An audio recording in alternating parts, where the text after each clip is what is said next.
उद्देश्य है कि हमें तो टोटल इसका समापन उन्मूलन चाहिए। क्यों गणनिष्ठा समरसता के अनिष्ट की जा रही है, बढ़ाई जा रही है? क्यों ऐसे कानून बनाए जा रहे हैं जिनका दुरुपयोग सवर्ण और ओबीसी समाज का होता है? इनकी उपयोगिता क्या है? नमस्कार दोस्तों, Anupama Raj Dandotiya welfare foundation ARD news में आप सभी का स्वागत है।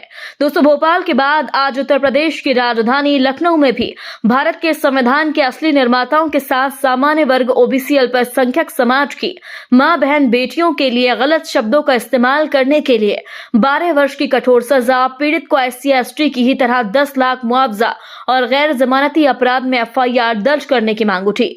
दोस्तों, ग्वालियर चंबल के बब्बर शेर अनिल मिश्रा के नेतृत्व में लखनऊ से यह आवाज बुलंद की गई, जहां योगी की नगरी में SC/ST एक्ट की ही तरह सामान्य वर्ग ओबीसी अल्पसंख्यक समाज की मां बहन बेटियों, देवी देवताओं के साथ धर्म ग्रंथों के लिए अनुपमा राज दंडोतिया वेलफेयर फाउंडेशन, सामाजिक न्याय स्वाभिमान सेना की ही तरह रक्षक मोर्चा के अखिल भारतीय ब्राह्मण महासभा उत्तर प्रदेश के द्वारा आयोजित कार्यक्रम में ये आवाज उठी, जिसकी कुछ खास झलकियां।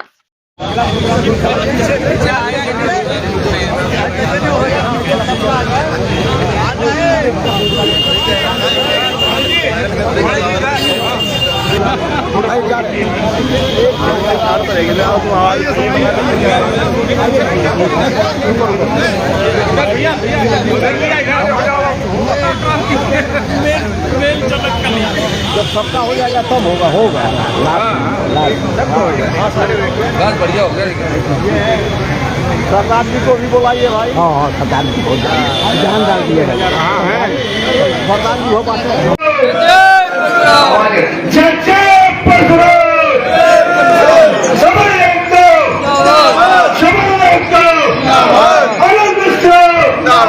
जय हिंद, जय भारत।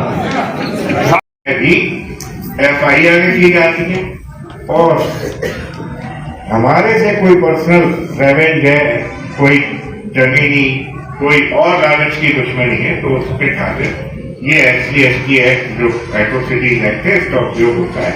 और इसमें कोशिश हुई, माननीय उच्चतम न्यायालय ने भी कोशिश की कि कुछ रिलैक्स करें, लेकिन वो रिलैक्सेशन फिर से संविधान संसद में गया, पार्लियामेंट में जाके फिर उसको और टफ बना दिया कि अब तो कोई इंक्वायरी की भी जरूरत नहीं है। डायरेक्ट अरेस्ट करो शहरी से बाहर कि एंटीसिपेटरी बेल ग्रांट नहीं होगी। लेकिन कुछ पृथ्वीराज चौहान ने ऐसा कहा, एक केस लॉ है पृथ्वीराज चौहान, उसमें एक सेंटेंस में ऐसा कह दिया कि ये देखा जाएगा कि पार्टी में इंटेंशन क्या था, क्या मीन्स लिया। अरे हर लड़ाई झगड़ा थोड़ी ऑफेंस है, हर प्यार मोहब्बत ऑफेंस थोड़ी हो सकता है SC/ST एक्ट के तहत। तो उसमें थोड़ा क्लैरिफाई किया सुप्रीम कोर्ट ने। तो उद्देश्य है कि हमें तो टोटल इसका समापन उन्मूलन चाहिए। क्यों गणनिष्ठा समरसता के अनिष्ट की जा रही है, बढ़ाई जा रही है? क्यों ऐसे कानून बनाए जा रहे हैं जिनका दुरुपयोग सवर्ण और ओबीसी समाज का होता है? इनकी उपयोगिता क्या है? कोई उपयोग नहीं, सिर्फ और सिर्फ प्रतिभाओं का दमन, सवर्ण समाज का दमन, ओबीसी का दमन। सबसे ज्यादा तो ओबीसी पीड़ित है। अधिकांश 80% के ओबीसी के भी क्वेश्चन होते हैं SC/ST। लेकिन आज हम चाहते हैं कि ओबीसी सनातनी होने के कारण जो 53% ओबीसी का कैलकुलेशन सरकारों ने किया वोट बैंक की खातिर, उस 53% पर 27%, जैसे मध्य प्रदेश में अभी एक मुहिम चली कि हमारे CM बोले कि हम डंके की चोट पर 27% वोट देंगे ओबीसी। हमें ओबीसी से ये पूछना चाहता, हमसे कहीं प्रश्न नहीं कि तुम्हें लाभ क्या हुआ, 53% तो 27 दे देंगे, उससे क्या लाभ मिलेगा, ये समझाओ। तो वो गणित कोई नहीं बता सकता। लेकिन सरकार ने ऐसा लालच दिया जिसमें कुछ ओबीसी है आगे उनके चाहे, हालांकि वो अभी हो नहीं पाया। सुप्रीम कोर्ट से और माननीय उच्च न्यायालय से उसमें लगातार जारी और होगा भी नहीं, क्योंकि बोर्ड में 50% ऑलरेडी कॉन्स्टिट्यूशनल बेंच ने डिनाई कर रखा है। हमारा तो उद्देश्य है कि उस आरक्षण को टोटली खत्म किया जाए, उससे कहीं कोई लाभ नहीं है, बल्कि देश भी पीछे हो रहा है, हमारे समाज भी पीछे हो रहे हैं। लोग विदेश भागे जाते बच्चे हमारे प्रतिभाओं के साथ, उनकी प्रतिभाएं यूएस में जाके इनकैश होती है, दूसरे कंट्रीज में जाके इनकैश हो रही है। तो इनका खत्म होना आवश्यक है और हम एक मुहिम चलाएंगे। अब जो बात करूंगा मैं आगे उसके बारे में बताऊंगा आपको। 3-4 विषय जो है, चारों विषय में अब इसको हम रिजॉल्व कैसे कर सकते हैं। अभी जैसे कहा कि 85% हो जाएगा या 85% पे आगे, ये सही है कि जो जातिगत जनगणना है इसके बाद तो सवर्ण का जीना मुश्किल होगा, ये सबसे बात है। इस देश में वो गुंडागिरी चलेगी जिसको आप अपेक्षा नहीं कर सकते। इसलिए आपको आज से ही समझना पड़ेगा, क्योंकि निश्चित है कि सवर्ण जो है उसका परसेंटेज कितना है टोटल पॉपुलेशन। सवर्ण का अगर परसेंटेज निकाले टोटल पॉपुलेशन का, तो मेरे जो हिसाब से 25 और 30% के बीच हम उसको 30% मान के चलते। 30% अगर सवर्ण चाहेगा तो जिसकी सत्ता आपने कल बनाई थी, अगली सत्ता अपनी मनचाही बनाएगा, ये ध्यान रखो। 30% में से मैं कहता हूं कि आप 50% तो एक मत हो। हम सत्ता बना सकते हैं तो बिगाड़ने में तो 2% का भी बहुत खेल हो जाएगा। क्या बात है? केवल 2% की जरूरत है किसी सत्ता को बिखेरने के लिए। कोई जरूरी नहीं है कि हमें बहुमत से सत्ता बिठानी आती हो, हमें बिगाड़ना भी आना चाहिए। जो भी राजनीतिक दल, जो भी राजनीतिक प्रतिनिधि अगर आपकी आवाज नहीं उठा सकता, निश्चित बात है उसको हम बैठने का अधिकार नहीं देंगे। तो आपको ये तय करना पड़ेगा, क्योंकि मैं आप सभी परिवारों में कहीं ना कहीं किसी राजनीतिक दल से जुड़े, तो हमें थोड़े से त्याग जरूर करने पड़ेंगे। हम ये नहीं कहना चाहते इसके लिए कि हमें उनसे दुश्मनी लेनी है, बैलेंसता लेनी है। हमें उनके पास बैठना है, सारी बातें करनी है, जो लाभ हम ले रहे हैं वो ले सकते हैं, कोई दिक्कत नहीं। लेकिन करनी अपने मन की है। जो यहाँ से संकल्प लेके जा रहे हैं ना, वही संकल्प में अंत होना चाहिए, तब तो हमारी यूनिटी है, अदरवाइज कोई यूनिटी नहीं।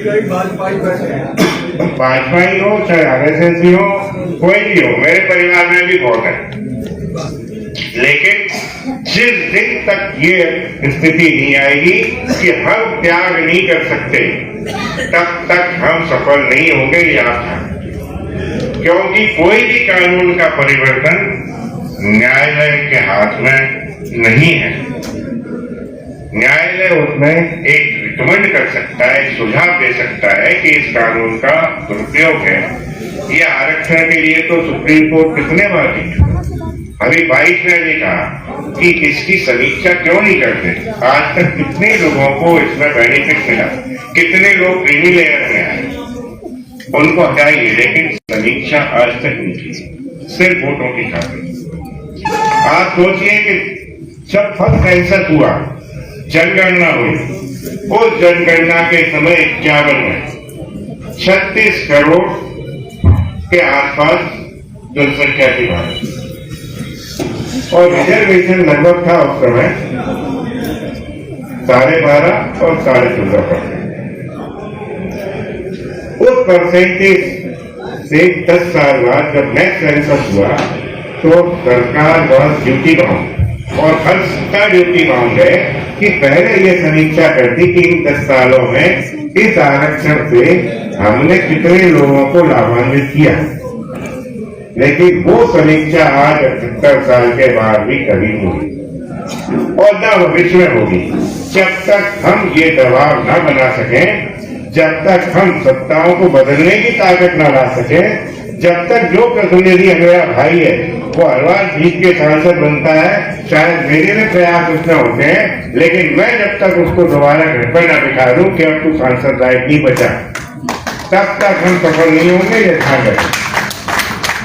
हमें अपने भाई हो, चाहे परिवार के हो, चाहे रिश्तेदार हो, चाहे नातेदार हो, दोस्त हो, समाज के हो, हमें सबके साथ यही न्याय करना पड़ेगा, तभी हमारी जीत होगी, ऐसा नहीं।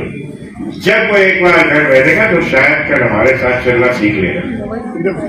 और हमें बहुत कम समय है अगले चुनाव, और ये जो रण है, ये आंदोलन है, ये मुहिम है आप लोगों की, इस मुहिम को अगले चुनाव से पहले आपको जीतना है, ये संकल्प जरूर लेके चलें। अन्यथा जनगणना के बाद जो स्थितियां बनेगी वो आप फेस नहीं कर पाएंगे, मैं भी नहीं कर पाएंगे। वो इतनी खतरनाक होंगी, क्योंकि आज तो सिर्फ विगत जनगणना के, जातिगत जनगणना के आधार पर चिल्लाते हैं, गाली दे रहे हैं कि हम 85% हैं, आप 12% हो, आप 15% हो जाता है। कल क्या होगा ये आप सोच के देखिए। 2%, 3% यहाँ तक निकाल के बैठे हुए हैं, 3% ब्राह्मण है, 2.5% क्षत्रिय है, इस तरह की गणना रोज चलती है सोशल मीडिया। तो ये स्थितियां तभी खत्म कर पाएंगे। वैसे तो ये जातिगत जनगणना के खिलाफ प्रधानमंत्री जी स्वयं खड़ा है, लेकिन कुछ वोट की और सत्ता की राजनीति ऐसी है उनका कि उन्होंने दोबारा एक स्थापित कर दिया कि जातिगत जनगणना होनी चाहिए। मैं तो इसके अगेंस्ट में और आप लोगों को भी इसके अगेंस्ट होना चाहिए। ये आवाज जरूर उठनी चाहिए कि जातिगत जनगणना देश में वैमनस्यता बढ़ाएगी, दुश्मनी बढ़ाएगी, समरसता स्थापित नहीं होगी। देश प्रगति की ओर जो जा रहा है, प्रगतिशील बनने को है, वो प्रगतिशील नहीं बनता है। तो इस दिशा में इसको भी रोकना और आवाज उठाना बहुत आवश्यक है। आवाज हमें सोशल मीडिया पे बहुत चल रहा है और हम लोग आपस में अच्छी बातचीत भी कर लेते हैं, इस तरह के कार्यक्रम भी कर लेते हैं, लेकिन हमें अब निकलने की भी आवश्यकता है, ताकतने की भी आवश्यकता है। केवल हमारे जो समीक्षाएं हैं सोशल मीडिया पे या हमारे जो भाषा है और जो व्याख्याएं करते हैं उनसे काम नहीं चलता। हमें अब इसको निकल के ही फेस करना पड़ेगा, हमें लड़ना भी पड़ेगा। हम शास्त्रों से बहुत ज्ञान प्राप्त कर चुके हैं, शास्त्रों में शस्त्रों के ज्ञान भी है, हमें शस्त्र उठाना भी सीखना पड़ेगा। यहाँ पे अभिभाषक लोग बैठे हुए हैं, मैं उनके से पूछना चाहता हूँ कि देखते रहते हैं, जाते इकट्ठे होके पड़ोसी के खिलाफ थाने पे रिपोर्ट कर दी, इकट्ठे होते हैं तो रिपोर्ट 100% पुलिस की मजबूरी में लिखती दबा। हम आराम से देखते हैं कि बहुत अच्छा हुआ, निपटा दिया जाने को, बहुत निकल रहा था। सही बात कर रहा। हमारे यहाँ ये सिर्फ 100% होता है, बहुत सारा चलता है, गाड़ी लेके निकलता है ना, आज निकल गया सर। अरे भाई निपटा कैसे दिया? अरे हमारे अपने कोई तो निपटा और आपके कारण निपटा। हमारे यहाँ हमने एक ट्रेंड चालू किया है, आसपास अभी बहुत चालू हो गया कि अगर वो सो जाते तो हम कहते हैं 2 पे जाके खड़े हो जाओ खाने पे, और अगर 1 पिट रहा है तो सोने ने मारो, देखते हैं कौन पे SC लगता है। बताए आज तक कौन पे लगेगा वकील साहब? क्या बात है, बहुत सुंदर। अरे निकलते ही नहीं है, मजे देखते हैं हम लोग तो कि बहुत अच्छा हुआ, ये निपटा, जेल जाए, सारी की नौकरी हो जाएगी, बच्चों को हम चिढ़ाएंगे, इन्हें निपटा दिया, क्या करते देखो। ये स्थिति है हमारी, तो ये दयनीय स्थिति से हमें बाहर आना पड़ेगा। हमारे यहाँ अगर 100 पहुंचते हो तो हमारे यहाँ के लोग 200 पहुंचने लगे सिर्फ हमारे कहने के बाद, और ये सफलता हासिल की कि अपना तो रिपोर्ट। दोस्तों 78 साल की आजादी, 74 साल के संविधान में जिस तरह से 1989 और 1990 में SC/ST एक्ट मंडल कमीशन के द्वारा अंग्रेजों की फूट डालो राज करो की नीति को अपनाकर देश के विभाजन की बात कही जा रही है, जिसके बाद सामान्य वर्ग, अल्पसंख्यक समाज, OBC वर्ग की आवाज को अनसुना किया गया, जिसके चलते अनुपमा राज दंडोतिया वेलफेयर फाउंडेशन, सामाजिक न्याय स्वाभिमान सेना ने नई मांग उठाई कि सामान्य वर्ग, OBC, अल्पसंख्यक समाज की मां, बहन, बेटियों, धर्म ग्रंथों को गालियां देने वालों के खिलाफ 12 वर्ष की कठोर सजा, पीड़ित को 10 लाख मुआवजा देने के लिए कठोर कानून बनाया जाए। दोस्तों इस पूरी खबर पर आप भी अपनी राय जरूर दें। यदि आपने अभी तक हमारे चैनल को सब्सक्राइब नहीं नहीं किया तो प्लीज बेल आइकन दबाकर अभी हमारे चैनल को सब्सक्राइब करें। अगली ताजा खबर लेकर हम आपके बीच एक बार फिर हाजिर होंगे। तब तक के लिए नमस्कार, जय हिंद।